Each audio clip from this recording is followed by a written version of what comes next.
I'm just gonna text my parents to get off the Wi-Fi then. That's how it works.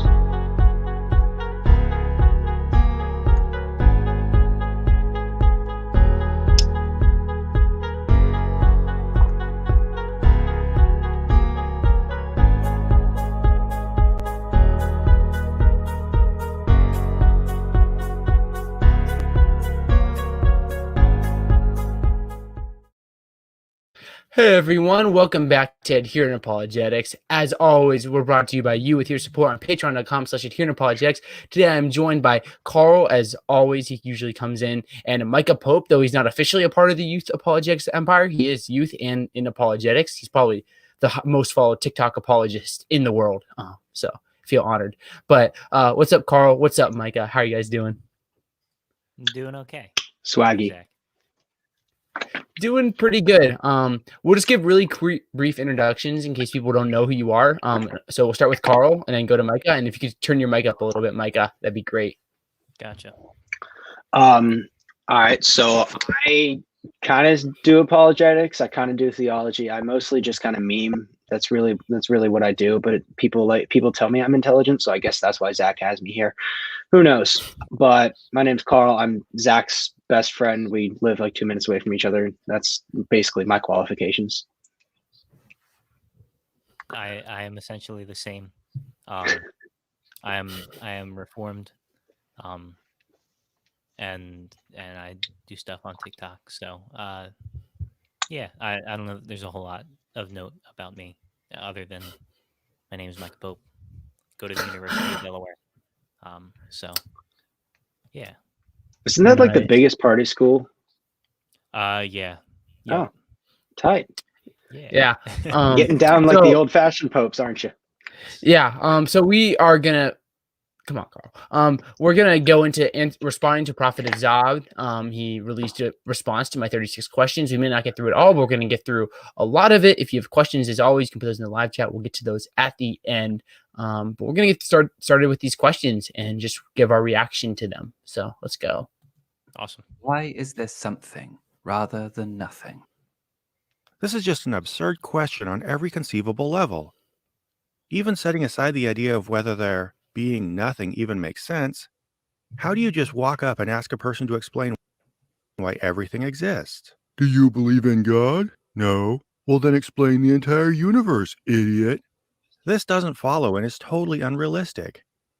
Besides, unless Christians give an informed answer to why is there God rather than no God, then all they've done is kick the problem in a new territory and pretend it went away.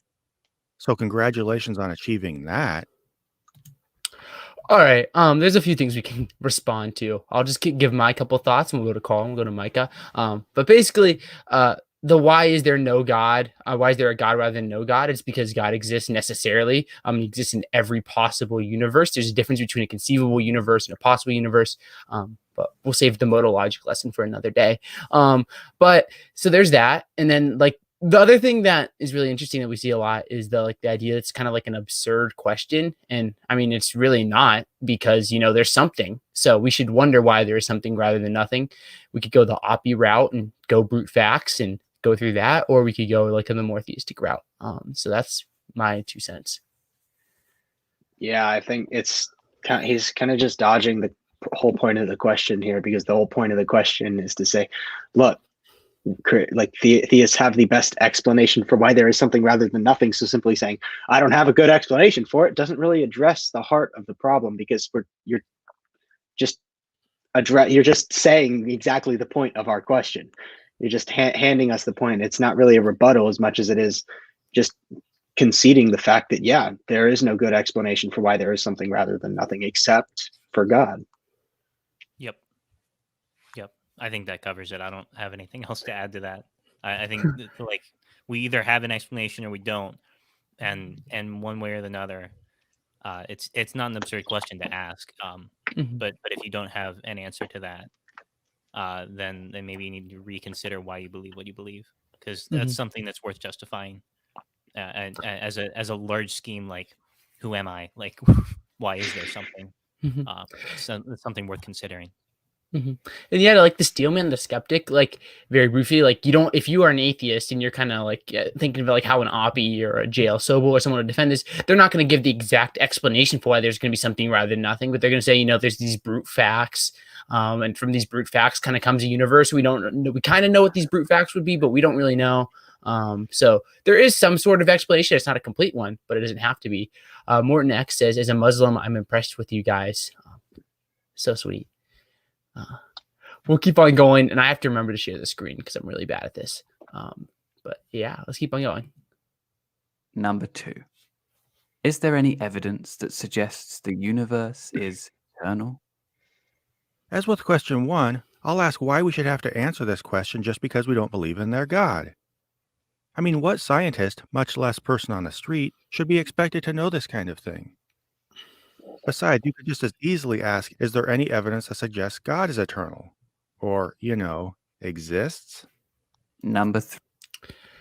Okay, I mean, this is kind of like along the same lines as the second question, but I mean, we could talk about the like God is eternal thing. It's like God existing necessarily that there's the necessary foundation in all possible worlds. So we could talk about that again, but I feel like we kind of covered that, and it's kind of the same as the response to the first question. We should ask these questions and examine it. We shouldn't just say I don't know. Yeah. Yep. And I think there's really good reasons to believe that the universe is not eternal. Yeah. I like William Lane Craig's explanation for why the universe is not eternal is you cannot reach an actual infinite through successive addition of temporal events. So if we understand reality to be like successive addition of temporal events, like moment 1 is right now, moment 2 is right now, and we just keep adding those, like you don't get an actual infinite. We can represent an actual infinite via summation, but like mathematically, if you add 1 over and over and again, you won't reach infinity. So I think there's really good reasons to believe that the universe isn't infinite.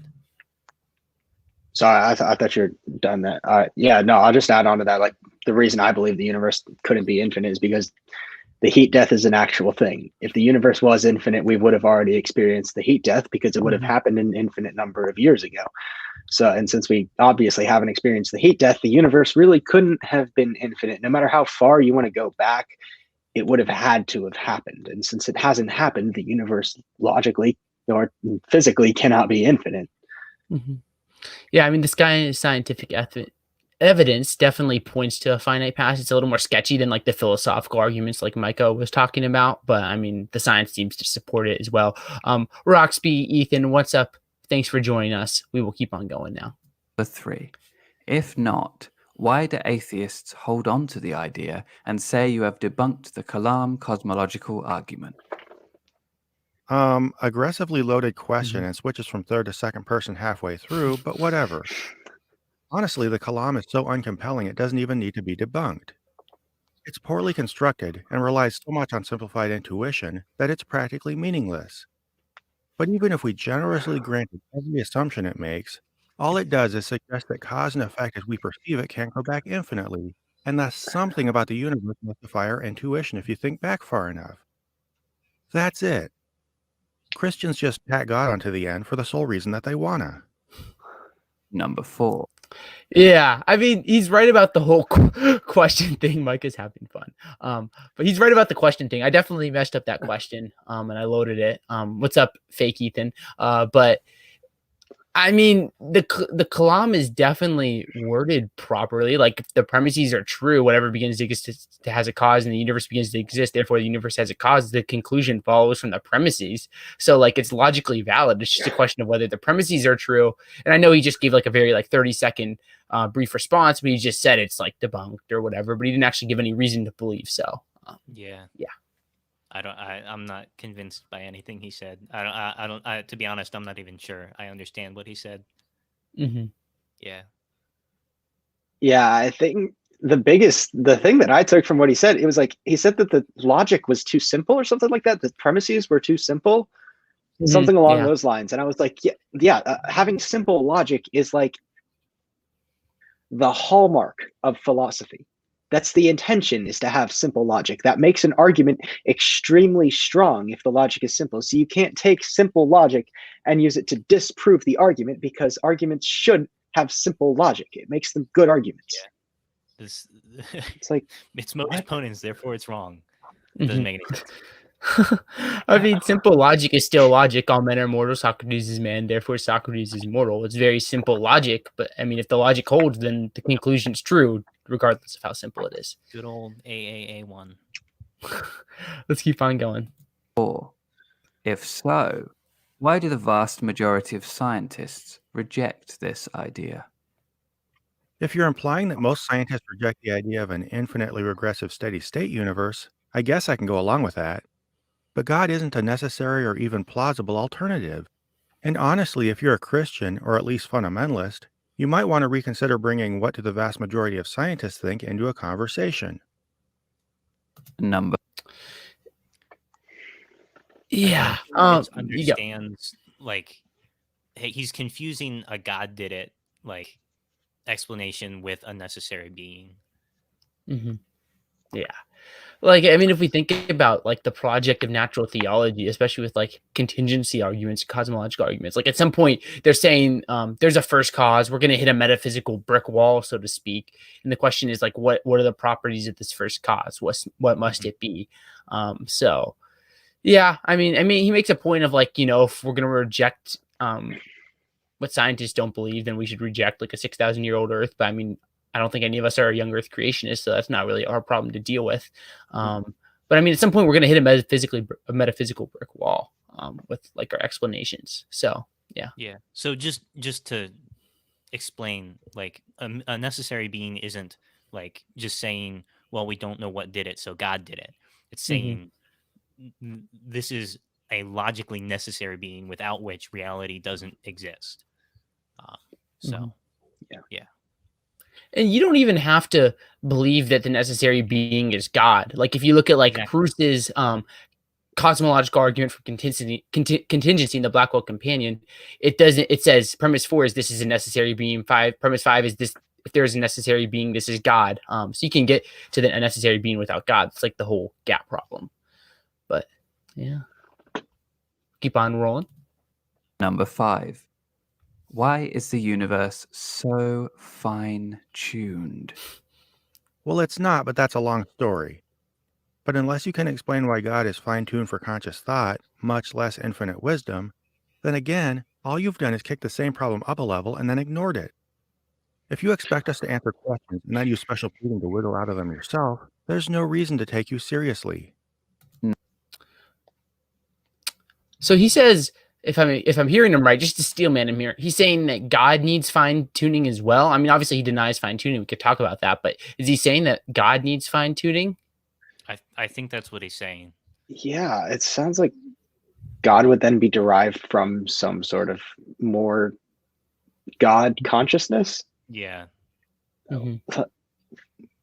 It's like idealism, but like not idealism. Yeah, I'd encourage Prophet Azad or like any skeptic, if you're listening to this, like read How Reason Can Lead to God by Josh Rasmussen, like 180 pages. And it'll do a great job of kind of giving the basics of natural theology. And in natural theology, what we're really arguing for is a necessary being that exists necessarily. It's not contingent in any way. So God, in that kind of school of thought, God wouldn't need any fine tuning. With regards to not denying fine tuning, I mean, I think that's kind of like just like not true. Like if you look at like low entropy or the cosmological constant or like weak nuclear force or strong nuclear force, there's a lot of examples.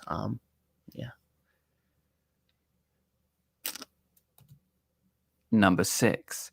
If your answer is the multiverse, why is there no evidence for that theory?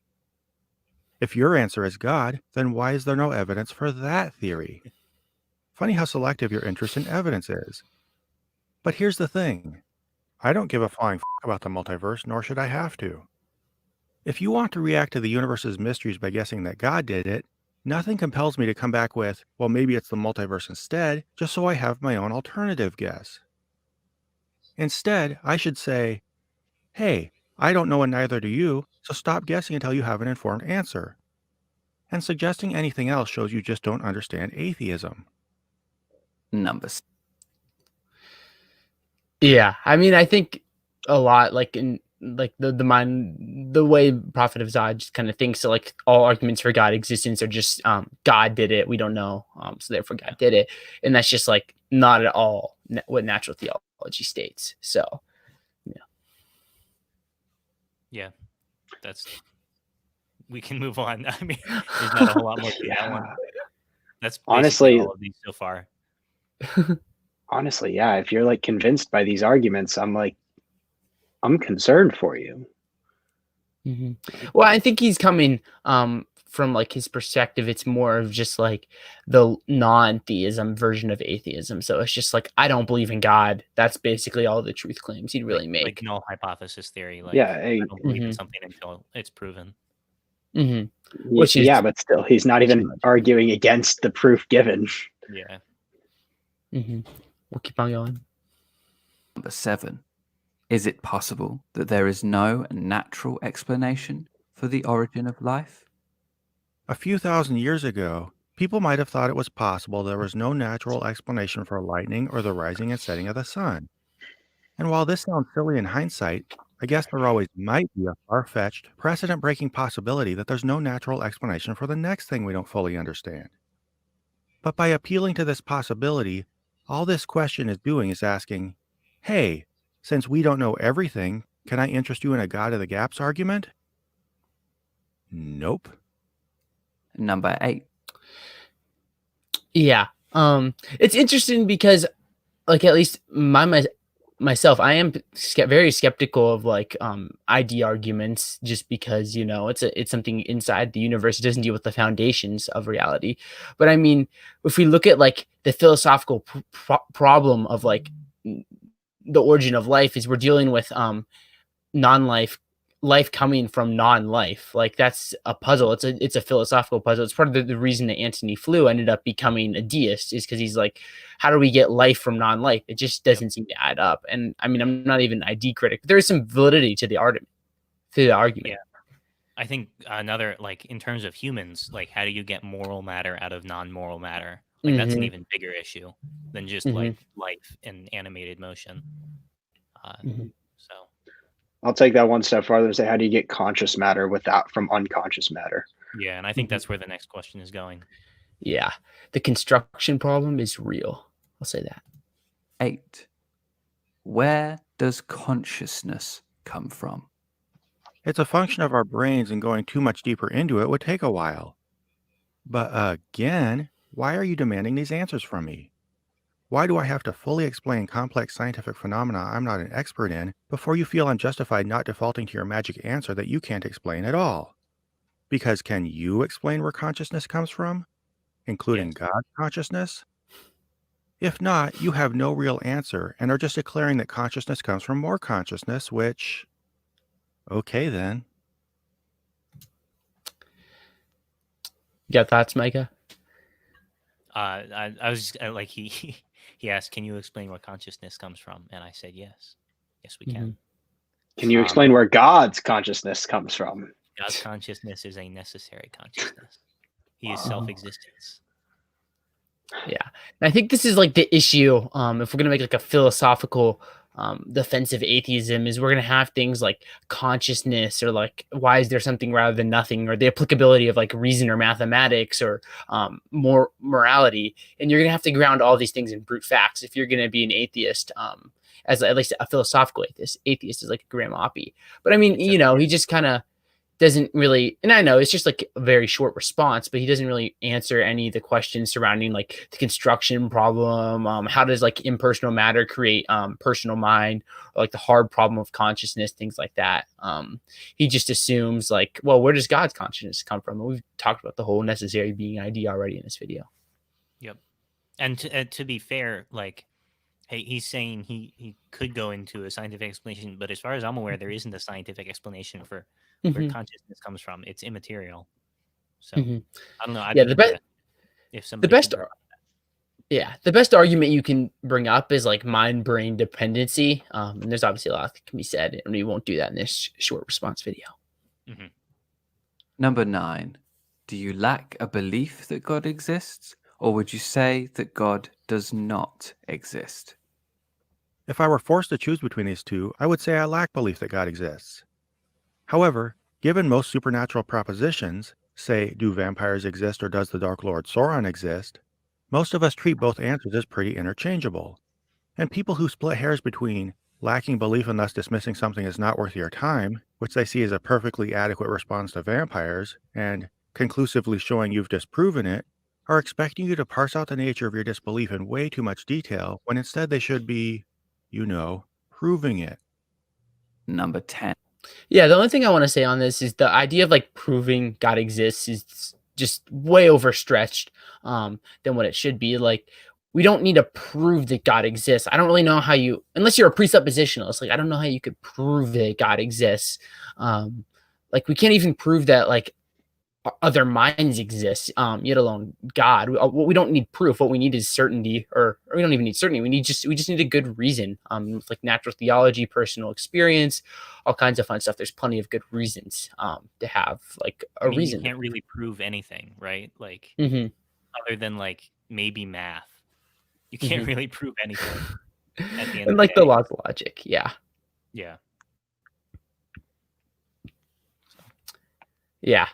We'll keep on going. 10. Do you lack a belief that Zeus exists? Or do you believe that Zeus does not exist? My answer for this one is basically the same as for the previous one, so next. Number 11.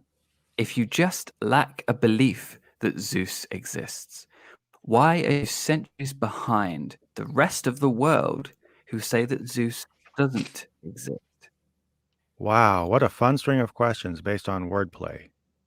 Really, this one just backfires by highlighting the fact that the only difference between Zeus belief and Yahweh belief is people are comfortable saying Zeus does not exist because a bunch of entitled Zeus followers won't nitpick over the certainty of their non-belief until they refine their answer down to, fine, I just lack belief. So nice job. You just illustrated how your religion bullies everybody else into describing their disbelief in your thing differently than their disbelief in other things. Number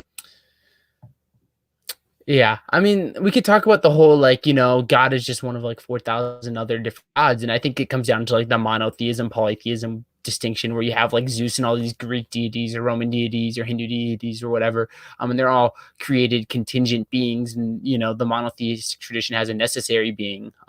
But I mean, we could talk about that, but it's kind of self-evident. Yeah, it's just a category error on the video's part. Roll with it, Carl. What's up, Ms. Titus 2? We are doing well. Thank you for joining us. Number 12. Do you act according to what you believe or what you just lack a belief in? For the most part, what I believe. I believe there are people around me, and I believe my actions have consequences for me and those people, so I act accordingly.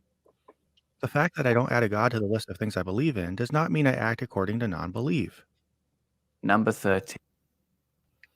I mean, I don't have much to say here. Carl told me to write this question when I made the video. But I don't know. I'm fine with this response. Yeah, I think that's a reasonable way to live your life. Yeah. Well, we're really flying through this. Good job, guys. 13. What evidence is there that atheism corresponds with reality? What evidence is there that your lack of belief in vampires corresponds with reality? Your question is just as poorly framed and dumb as this one for all the same reasons. Number 14. Yeah. This was a rough question or rough response, I feel like, because I mean, you could talk about actual like reasons, but here we are. Talk about like the problem of evil or something, but it's just a little annoying. But yeah. I've been talking about necessary beings. I think that'd be a very interesting thing to discuss with this guy, was the nature of a necessary being. Yes. Yeah.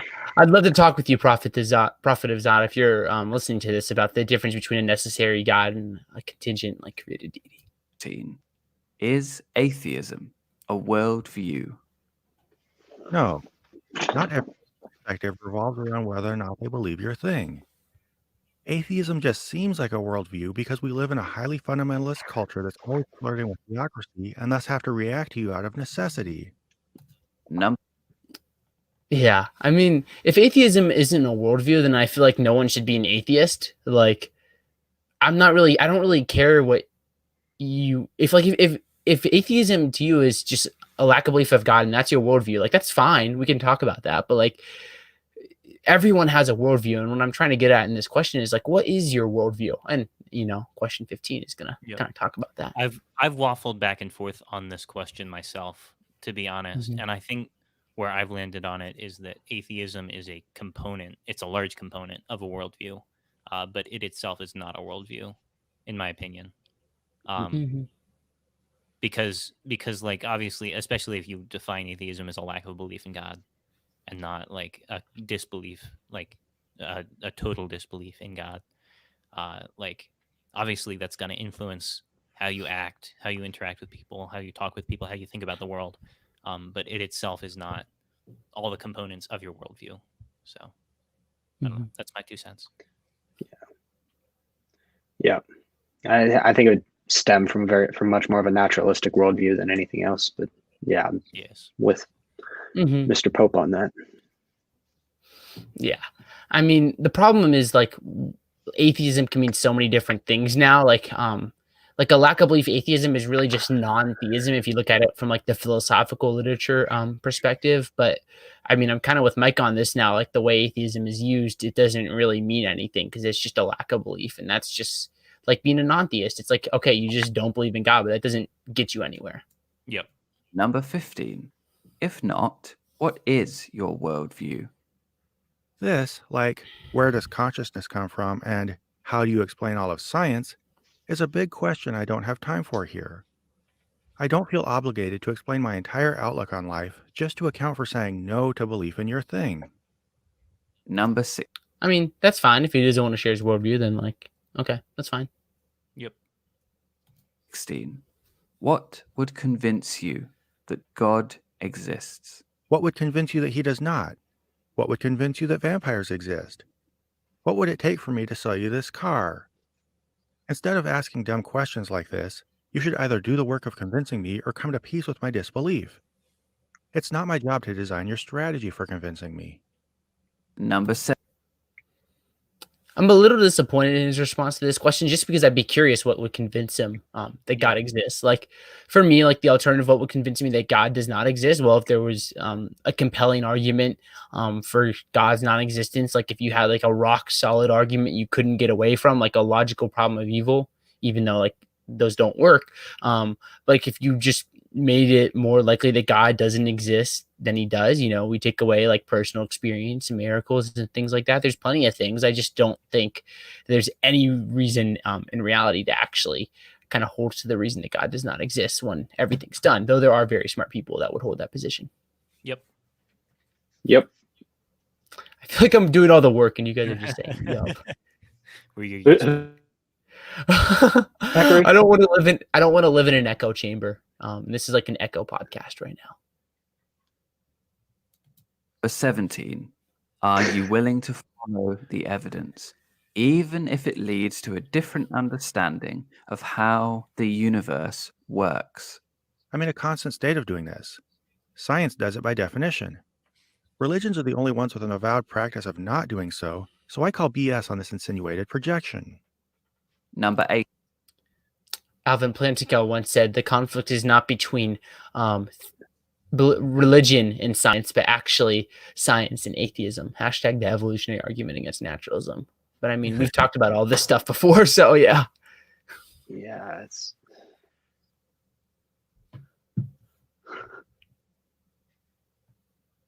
Yeah, I don't know that I have a whole lot more to add to that other than like yeah, never mind. yeah. If Jesus rose from the dead, would you become a Christian? No, I would just be curious why a person rose from the dead. But let's reverse this one. If someone outside Christianity rose from the dead, would you become a member of their religion? I bet you would not. And the fact that you wouldn't, yet you still ask this question, tells us practically everything we need to know about these questions and where you're coming from with them. I would take issue with that. I would say if someone else rose from the dead and there was irrefutable evidence that they did it and that they were forming a religion, I think that would be more likely than the evidence we have for Christ rising from the dead. If like I was able to witness it today and I would join their religion. I think there's a very big difference that should be made here between rising from the dead and the actual resurrection, because Lazarus was raised from the dead, but he still died. He still died again. The resurrection is resurrection unto eternal life. So if someone raised from the dead and then, lived in a glorified body and never died again, was able to pass through walls as Jesus Christ was, then I'd probably become a part of their religion if they said, this is the way, follow me. I am the resurrection and the life. I'd probably follow that. But if someone simply came back from the dead, I'm not going to follow that because they're just going to die again. I think it's helpful to realize that like Christianity is literally just based on the resurrection of Christ. If you read like 1 Corinthians 15, that kind of explains that. And as Christians, we believe in other resurrections, like say Lazarus, but it's not like what a religion's based on. It's just a different category. So with the other religion question, it'd be like, well, is the religion based on this resurrection? Is its truth claim hang on the resurrection? Because, there's all kinds of stuff, and it's just a very speculative question. To me, if Christ rose from the dead, and again, you mentioned 1 Corinthians 15, if Christ rose from the dead, then Christianity is true. So I don't know why you wouldn't follow Christianity if Christ rose from the dead. Yeah. Number 19. If you wouldn't become a Christian, why would you ever accept that he rose from the dead? Because I saw evidence he rose from the dead? I feel like this question is trying to make some kind of point, but just doing a really bad job of it. Number 20. Okay, I think I can kind of hop onto that because what the point of the question is trying to say, I think, is that Christianity is the belief that Jesus rose from the dead. Like that is the central pillar. So there is no such thing as believing Jesus rose from the dead and not being a Christian. That just doesn't exist, because believing that Jesus Christ rose from the dead is to be a Christian. Yeah. Yeah, I agree with you. Miss Titus says a temporary life after resurrection is a no for me. Yeah, I mean. Yeah, I think the ascension is important in the life of Christ. I accidentally played the video. I wasn't trying to like cut you off, Micah. No, that was all I was going to say. Keep insisting faith is blind trust, when that's not what Christians or the Bible say. Ignoring the broad strokes this question paints us with, and its general attitude, I personally think the word faith can mean many different things. The relevant point is that, while individual Christians can define faith however they want, belief in an undemonstrated God does require what we would call blind faith, and the Bible does extol belief without evidence. These are just facts, and pointing them out is not the same as insisting on the broad definition of the word faith. Number 20. Okay, he throws a lot out there. I would say, yeah, the question is a little loaded. Like, that's my bad. I take full responsibility for that. But then, like, the undemonstratable claim is a little bit frustrating to me, because, maybe to a prophet of Zod, God's never demonstrated himself, and that's fine. But then there's lots of people who would differ and say that God has in their own personal lives demonstrated to them that he exists. And I think kind of like that demonstration idea is kind of just cancels out, because it's not just about your opinion that matters. It's not, can we convince prophet of Zod that God exists? It's, does God exist? That's the question we're asking here. Yep. I think another interesting thing he mentioned there was that the Bible uses the word faith in terms of blind trust, which is just false. The word for faith in the New Testament is pistis. And I'm just going to read the Strong's entry here. It says a conviction of truth of anything, belief in the New Testament. Belief in the New Testament, a conviction or belief respecting man's relationship to God and divine things, generally with the included idea of trust and holy fervor born of faith and joined with it. That I don't see anywhere in that definition of blind faith, but it is often simply translated as faith for the sake of a translation. Yeah. So I think a lot of times when we see, especially the phrase he used, that the Bible extols blind faith, I think a lot of times what they're referring to is Jesus saying, "Blessed, like you've seen and you believe, but blessed are those who have not seen and yet have believed," which is not even extolling blind faith, because it's much more, you take into Luke 16 with the rich man and Lazarus, where Jesus says, like, truly I say to you, if they had not believed the law and prophets that come before, neither will they believe if someone had risen from the dead. It's not a sense of blind faith, rather it's a sense that what was written in the past and what has proved to be true time and time again is going to continue to be true. So pointing to such a verse like Jesus saying, blessed are you who believe and have not seen, is much more blessed are you who have believed, seeing what, or trusting what was written in the past, though you haven't seen it yourself. Mm-hmm. Yep. 21. Why do you want material evidence for an immaterial God? I don't like any evidence for God, and I see this question for God that he is. I mean, if he just doesn't want to like answer the question, then that's fine. But I mean, we're not really getting anywhere in seeking truth by doing that. Number 22. Is there a purpose to life? We have many purposes for doing things, and strangely, none of them depend on the mere existence of a bigger, smarter being until we're grasping for apologetics. Even within Christian doctrine, the real purpose behind what we do involves how our actions affect ourselves and others. So imagine acting with the same motivation, just without God being one of the others, and whammo blammo, you understand an atheistic sense of purpose. Number I'm going to whip out the first question of the Westminster Shorter Catechism, because I think he fundamentally misunderstands Christian doctrine, which is, what is the chief end of man? The chief end of man is to glorify God and enjoy him forever. It's not anything about ourselves or other people. It's fully about God. So I can continue, but that was my 2 cents on his theological take. Whatever you do for the glory of God. Exactly. Mm-hmm. Number 23. If there is, by what standard do you determine life has purpose? Huge question, and I already answered as well as I feel compelled. But reversing this, by what standard do you determine your purpose should revolve around another bigger, stronger, smarter being? Number 24. Well, I mean, if he is the foundation of all of reality, including our own existence, then it seems like a pretty big deal to understand who this being is and what his purpose is for us and what we should do with our lives. Yep. My theology teacher in high school called this cosmic piety, and basically for all of history until the Enlightenment, everyone had this idea of, if there is this greater ultimate being outside of ourselves, then our entire lives are owed to that being. So we've lost that sense of cosmic piety. If not, what is the point of listening to this video? It's not a video, it's just a list, which is why my friend Andy had to do the work of reading it for you. Also, I think there is a purpose to life, so next. Number 20. Well, I did actually originally release this as a video, Prophet of Zod, just saying. And what's up, ANCAP Spencer? Thank you for joining us. 25. Where does morality come from? Morality is not a thing. It's an abstract concept, and as such doesn't come from anywhere. So this question is so poorly framed, it's useless. One thing I will say is that thinking God magicked morality into existence makes your understanding of it shallower, not deeper. Number 20. I don't think any of us think God magicked morality into existence. He is morality. Mm-hmm. He's the fullness of what is good. Mm-hmm. Yeah. I love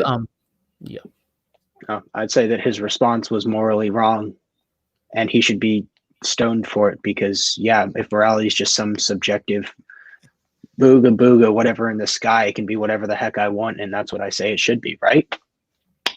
All right, let's go commit a stoning. Yeah. Seriously, it's ridiculous. It's a ridiculous claim to make. I love Josh Rasmussen's like perfect being theology that he kind of brings up in his book, How Reason Can Lead to God. Because when you look at like God, it's a being who lacks any limits. He's just total perfection. It's a great way of looking at it. So Roxby, thank you for your question. I think we would all say morality isn't an abstract concept. That's kind of what he says. And if you want to go like the more atheist route and ground objective morality and just kind of brute facts, then that's fine, but it doesn't really add any explanatory depth to your hypothesis. 26. How do you determine what is right and what is wrong? I evaluate the impact of my actions on others. Christians do this too. It's just that many of them have a poor understanding of why they do it, so they kick the question up to God, sometimes because it's complicated, and sometimes because they need an apologetic strategy. Number 20. I mean, I don't really think he adds anything in terms of like dialogue here that's worth responding to. I would ask, by what standard is affecting other people good or bad? Like, there's an is-ought distinction there that he fails to. Like, like actions will affect other people, but why ought we consider that? And I don't think he's provided a standard of justification for that. Yeah. Number 27.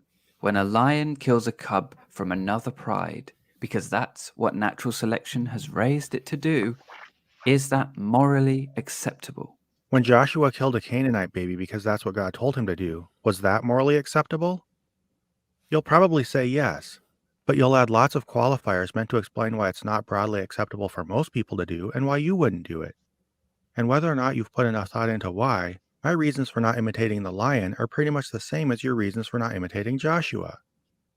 Number Clever response, but I don't think he responds to the question at all. We could talk about the Canaanite thing, but any thoughts before that?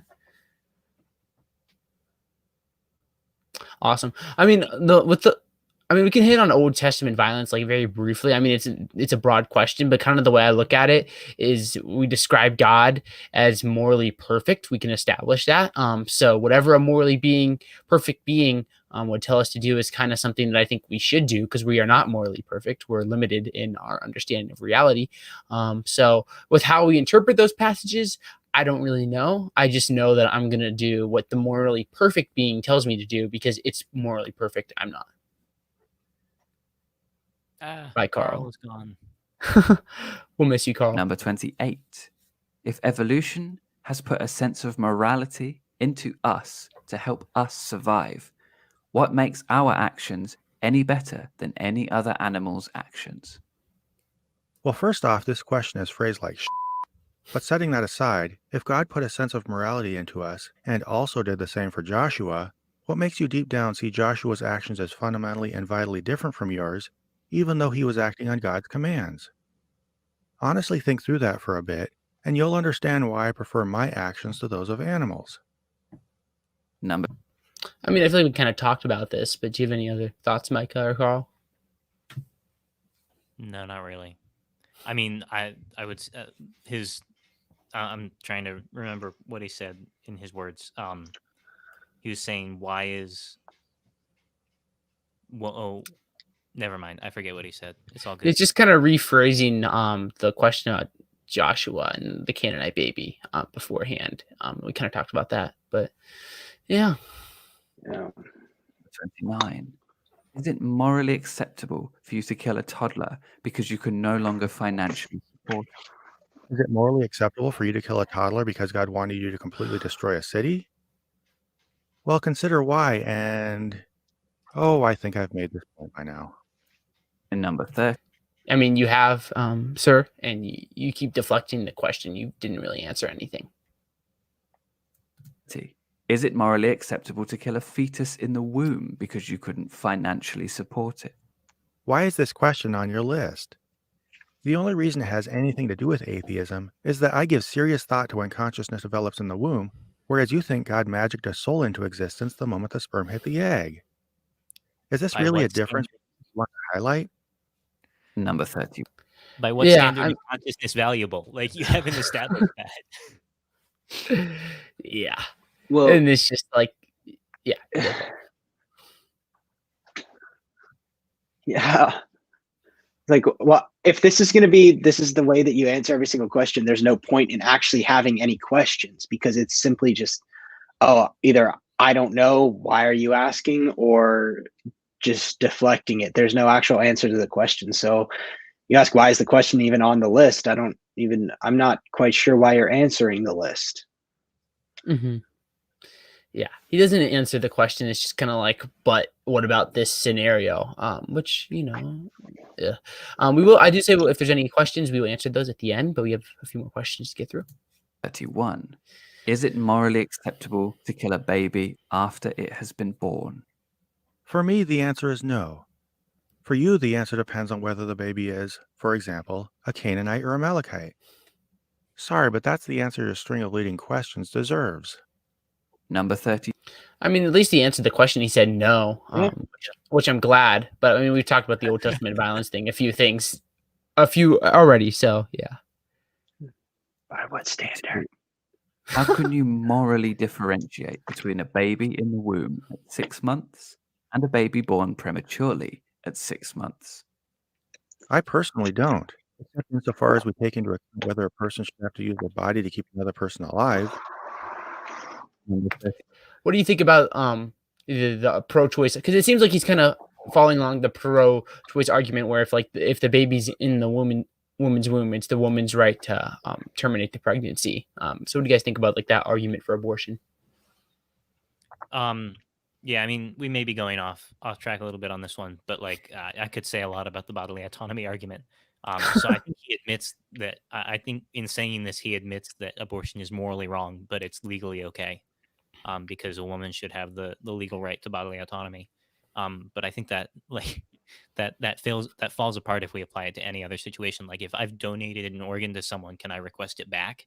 It doesn't make any sense. So if anyway. Yeah. Mhm. Continue. 33. Who was Jesus? If I asked you who was Achilles, you'd describe him as a literary character. And if you expect me to do more with Jesus, you're approaching this conversation with far too great a sense of entitlement. Number 34. Yeah, I mean, if you want to just treat that Jesus like Achilles, there's just so many issues we could talk about. But I mean, if you're listening to this, you probably know all those issues, both like how many New Testament manuscripts there are, like all the different sources, all the different independent sources. Like there's just so many issues with this kind of Criterion argument. of embarrassment in the Bible, Mhm. like I think that's a huge one. The fact that like we started a religion around the embarrassing act of someone getting crucified on a cross, like Mhm. that's one of the reasons scholars think that Jesus Mhm. existed and was crucified, is because that's just incredibly embarrassing for you to start an entire religion around unless it's true. Randall Rouser came on a few months ago and debated Godless Engineer on the historicity of the resurrection on this channel. Great debate if you want to watch that. And usually, like with resurrection arguments, you'll get like a minimal facts argument, like you have these 6 facts or 5 facts or whatever. But he brings an argument for the discontinuity of the resurrection. Like typically in history, it just kind of progresses. We can trace events in the present to events in the past. What he argues is when you look at the resurrection, there's 5 major points of discontinuity. I forget what those 5 points are, but it's a new argument for the resurrection that's really valuable with kind of this question. 34. Why did his disciples die, saying that he rose from the dead? This is a malformed question. You should instead ask, why does Christian literature say his disciples died saying he rose from the dead? I don't need to explain what a book says people did. I mean, why would the hobbits take the ring into Mordor if Sauron didn't exist? Am I right? Number 30. Well, I mean, if we're going to deal with martyrdoms like Peter or Paul or one of the Jameses, we're dealing with multiple different sources of this martyrdom. It's not just like traditions dating from like 300 years later with like a Bartholomew. Like there's very good evidence for some of the martyrdoms of the apostles.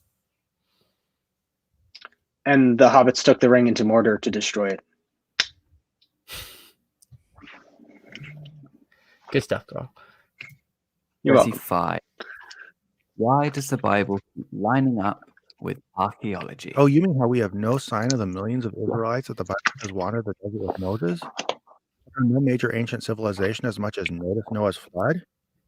Or how the Bible shows the first humans having knowledge of agriculture and animal domestication, even though we know these skills were developed over thousands of years? Those signs? Or were you just talking about the normal, fully expected indications that the Bible writers lived in the real world and made references to real places? Number 30. I mean yeah, Micah.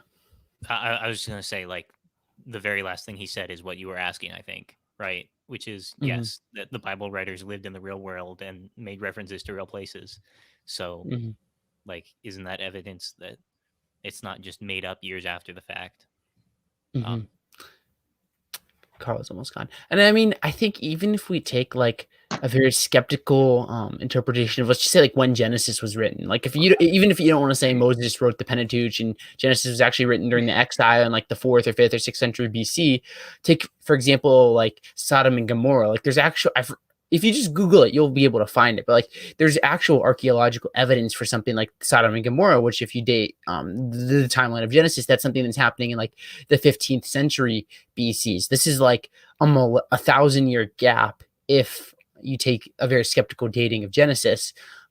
So just by pointing out the things that there may be gaps in, it doesn't really answer the question, because, you know, with any historical record, there's going to be gaps. Like even if we go back to like World War II, we're not going to find perfect alignment, because it doesn't mean it's not there. It just means that we haven't found it. Exactly. Yeah. There's a whole bunch of other stuff we could list off, like the evidence of chariots a kilometer out into the Red Sea, like with no evidence of boats anywhere near them. The walls of Jericho falling outwards. Like there's things that we can point to that specifically line up with the Bible, and that we have a very difficult time explaining naturalistically. Yep. Mm-hmm. I think also one last point. He mentioned the flood and how there's no evidence. I think he mentioned there's no evidence for a worldwide flood, and I would say I would agree that we would find that in the geological strata, but you can read Genesis in a way that it was just a flood in the Near East that wiped out all the people because all the people were in the Near East. I think you can read the Bible faithfully that way. So. 36. Why do the 3 bloodiest regimes in history, Mao's China, Nazi Germany, and Stalin's Russia, come from atheistic ideas? All right, this one. Fun. Okay, first, to whatever extent these were the bloodiest regimes, it's only because their populations, technology, and infrastructure gave them the ability to round up and kill more people than the religious regimes of the past. I mean, Joshua didn't slay fewer people because he was nicer.